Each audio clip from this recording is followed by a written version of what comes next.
And I think the irony of two partitionist parties lecturing to us about the national interest will not be lost on people watching here tonight.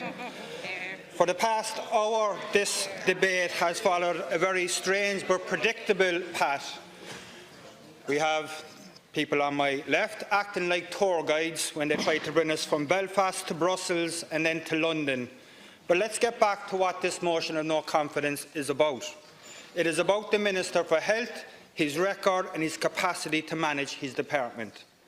The cost escalation of the National Children's Hospital is a story of policy failure, from the design of a flawed two-tier procurement process to a £450 million overrun as a result of the inaction and ineptitude of this current Minister for Health. In 2016, touting a price of £650 million, the National Children's Hospital was described by the then Minister, Leo Varadkar, as the single biggest capital project in the history of Irish healthcare. It is now the costliest project in the history of Irish healthcare. I agree that this shambles has many faces, and those questions need to be asked into the future. Who signed off in the procurement process and why being just one of those questions? From the consultant documentation that has been drip-fed to us and Oireachtas committees over the last number of weeks, those failures have become more and more clear, all under the stewardship of Simon Harris. In 2014, the procurement strategy report presented to the Development Board of the hospital stated that there was advantages and risks of a two-stage process. They were clearly outlined.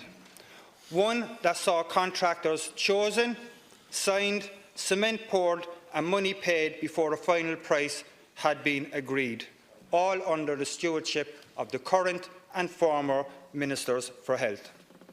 Among the risks was the pressure it would put on the design team, which in turn could lead to cost escalations. Another was that this was the sort of contract, and it was acknowledged in those documentation, which was completely untested and untried in this state. Both those risks have come to pass under the stewardship of Simon Harris. This was a high-risk strategy that sacrificed value for money and cost certainty for a quick build at whatever the final price may be. Another advantage, according to the report, was that if the maximum price became too costly to the taxpayer, a strategic change could be made to change course and lower costs. But this did not happen, again under the stewardship of Simon Harris. The strategic change is not the business of civil servants, but it requires the leadership and the engagement of a minister. Otherwise, what are ministers for? And regardless of the public relations being spun by this government, the facts are quite simple. In July 2018, the Development Board, in the midst of these escalating costs, requested that the Minister, Simon Harris, reappoint them in the interest of maintaining stability. And to quote a response I received by the Minister yesterday, he reappointed the whole board. Not Fianna Fáil, not Sinn Féin, not the taxpayers, but the Minister himself. Now, before doing so, Minister, you also said in a reply to a PQ that you had no conversation with the Development Board. You didn't assess their performance. You didn't see whether they were doing a good job.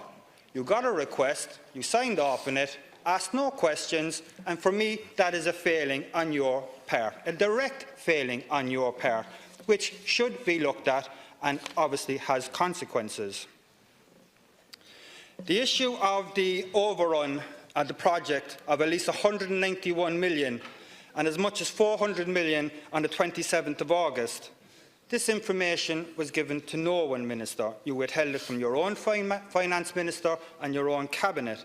3 days later, the very subcommittee dealing with this asked everyone on the board to sign a confidentiality agreement. Maybe they asked you to sign one as well, given that you didn't tell anyone in relation to it. So, Minister, there are many reasons, and I don't have time to go into them all, why you are not up to this. We are spending 11 billion over the next number of years, thanks to Pascal, in relation to health capital projects. And we need a minister who is going to have his eye on the ball of those capital projects, or that 11 billion could easily become 13 billion or 15 billion of our money, taxpayers' money. You're not fit for the job, Minister, and you should go.